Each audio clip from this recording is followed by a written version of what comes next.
Sabalenka విజయఢంకా. US Open మహిళా singles title నెగ్గిన బెలారస్ స్టార్ ఫైనల్లో అమెరికా ప్లేయర్ జెస్సికా పెగులాపై విజయం. 30,23,00,000 ప్రైజ్ మనీ సొంతం. గత 3 ఏళ్లుగా ఊరేస్తున్న US Open grand slam singles టైటిల్ను బెలారస్ స్టార్ అరీనా సబలెంకా 4వ ప్రయత్నంతో సొంతం చేసుకుంది. భారత కాలమానం ప్రకారం శనివారం అర్ధరాత్రి దాటాక జరిగిన మహిళల సింగిల్స్ ఫైనల్లో ప్రపంచ 2వ ర్యాంకర్ సబలెంకా 7-5, 7-5తో ప్రపంచంలో 6వ ర్యాంకర్ జెస్సికా పెగులా అమెరికాపై విజయం సాధించింది. 1:53 పాటు ఫైనల్లో సబలెంకా కీలక దశలో పాయింట్లు గెలిచి విజయాన్ని ఖరారు చేసుకుంది. విజేతగా నిలిచిన సబలెంకాకు $36 లక్షలు అనగా 30,23,00,000.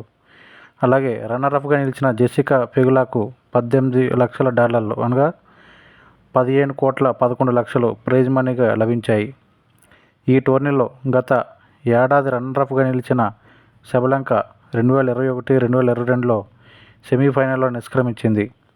తన కెరీర్లో తొలిసారి గ్రాండ్ స్లామ్ ఫైనల్ ఆడిన పెగులా అనుభవరాహిత్యంతో ఓటమి పాలైంది.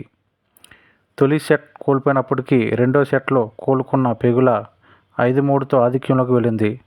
మరో గేమ్ గెలిచి ఉంటే పెగులా రెండో సెట్లోనూ సొంతం చేసుకొని మ్యాచ్లో నిలిచేది. కానీ కెరీర్లో 4వ గ్రాండ్ స్లామ్ ఫైనల్ ఆడుతున్న సబలెంకా తన ప్రత్యర్థికి అలాంటి అవకాశం ఇవ్వలేదు.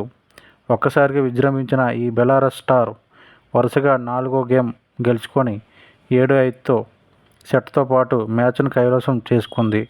సబలెంకా కెరీర్లో ఇది 3వ గ్రాండ్ స్లామ్ సింగిల్స్ టైటిల్.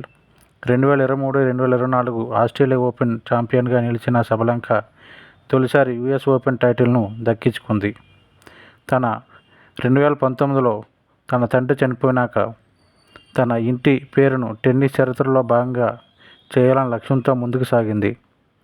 తన టెన్నిస్ ప్రయాణం నిరాటకంగా ఎల్లవేళలా కొనసాగేందుకు తన కుటుంబ సభ్యులు ఎంతో కృషి చేశారని ఈ ఆనందోత్సవంలో తన యొక్క అనుభవాన్ని వెల్లడించింది.